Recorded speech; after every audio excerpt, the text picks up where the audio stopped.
pendidikan di Indonesia dengan di Perancis. Pendidikan di Perancis sudah menerapkan republika modern yang dapat menampung usia di bawah 15 tahun. Sedangkan sistem pendidikan di Indonesia sudah diatur dalam Undang-Undang Nomor 20 Tahun 2003 tentang Sistem Pendidikan Nasional.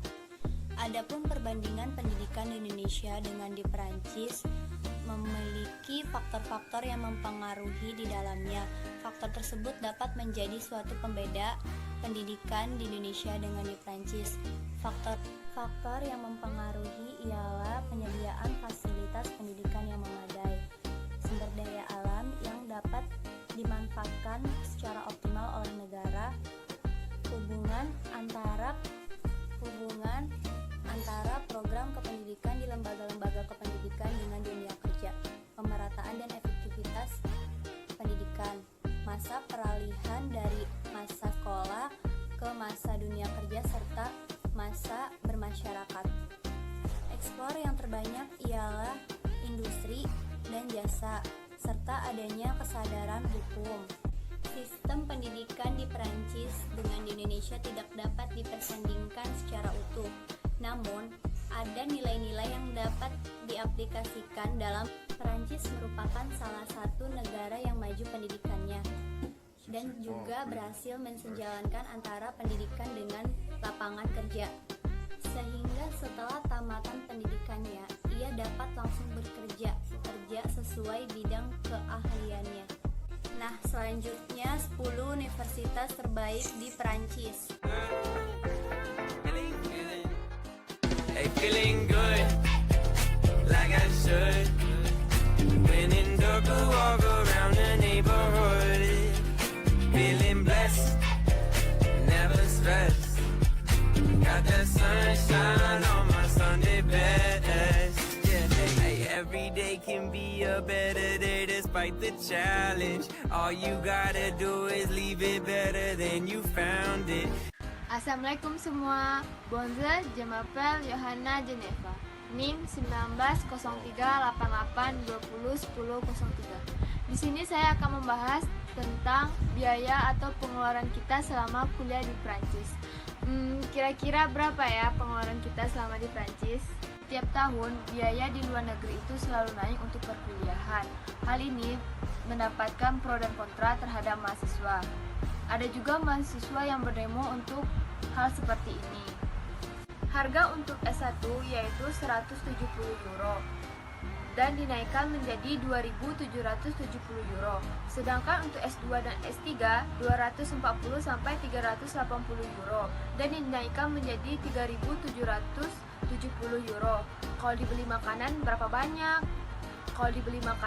banyak? Sementara daripada kita membayar untuk kuliah di Prancis, lebih baik kita harus mencari beasiswa. Mencari beasiswa itu tidak mudah seperti mencari dia. Beasiswa ini kebanyakan untuk M1, M2, dan doktor. Pada IV Scholarship dari Kedutaan Prancis untuk mahasiswa Indonesia yang mengambil M1 dan M2 atau gelar master. Dalam IV Scholarship ini kita sudah ditanggung dalam biaya hidup, biaya kuliah, pembuatan visa belajar, prioritas dan tempat tinggal kita. Adapun syarat-syaratnya yaitu 1. Harus menjadi warga negara Indonesia. Yang kedua, usia maksimal 30 tahun. Yang ketiga, mempunyai ijazah S1. Yang keempat, kita sudah tercantum pada institusi mahasiswa Prancis. Yang kelima, kita juga tidak boleh menerima beasiswa yang lainnya. Dan yang paling penting, kita harus mendapatkan skor TOEFL yang paling tinggi sesuai yang diminta oleh universitas tersebut. Baiklah, hanya sekian video yang bisa saya sampaikan. Semoga bermanfaat.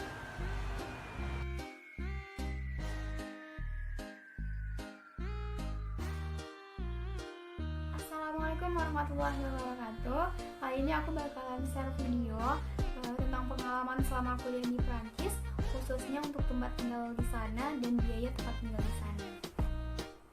Nah, di Prancis itu kalau kalian kuliah di Prancis, kalian bisa tinggal di asrama, kemudian kalian bisa tinggal di apartemen dan juga kos-kosan. Banyak juga loh univ yang menyediakan asrama paling deket banget sama kampusnya. Jadi kalian nggak perlu mikirin biaya transportasi untuk berangkat ke kampus. Tapi kalian harus berebutan dengan mahasiswa lain untuk bisa mendapatkan asrama itu karena peminatnya sangat banyak. Dan untuk tempat tinggal di Perancis, kalian bakalan dibantu sama pihak kampus dari Perancis. Jadi bukan berarti kalian bisa tinggal santai ya. Maksudnya di sini kalian harus konsultasi. Kalian bisa konsultasi dengan pihak kampus Perancis mengenai tempat tinggal selama kalian kuliah di Perancis. Kemudian untuk biaya selama tinggal di Perancis akan ada bantuan dari pemerintah Perancisnya. Je m'appelle Dewi, je habite Prancis. Mahasiswa di kota Prancis atau Paris menggunakan transportasi umum, menggunakan sepeda listrik, menggunakan berjalan kaki, menggunakan kereta, menggunakan bus, dan menggunakan taksi online atau bisa membawa mobil sendiri.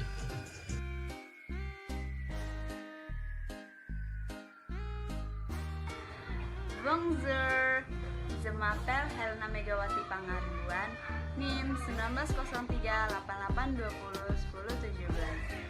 Oke, saya akan membahas mengenai makanan yang cocok di lidah Indonesia yang berasal dari Prancis. Yang pertama, yaitu adalah confit de carne, yang dimana makanan ini merupakan salah satu makanan terfavorit di Prancis yang sangat digemari oleh masyarakat Indonesia, terlebih oleh para mahasiswa. Makanan ini merupakan makanan khas Indonesia yang biasa disebut dengan bebek goreng sambal dan dihidangkan dengan beberapa irisan kentang. Dan yang kedua yaitu adalah bouillabaisse. Makanan ini merupakan yang biasa disebut dengan sup ikan yang direbus dengan kuah terbatas dan uniknya ditaburi dengan saus rollais dan beberapa irisan potong roti panggang. Dan yang ketiga yaitu quick de win atau yang artinya yaitu ayam jantan Darwin.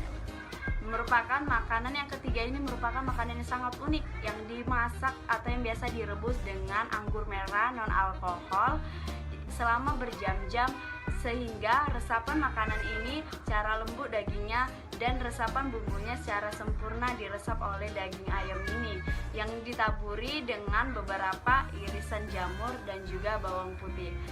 Bonjour, je m'appelle Fernanda Davitra. Jadi, saya di sini akan menjelaskan sedikit mengenai tempat liburan yang ada di Prancis. Jadi, kalau ada waktu luang, kalau kita kuliah di Prancis, dapat mengunjungi tempat-tempat berikut.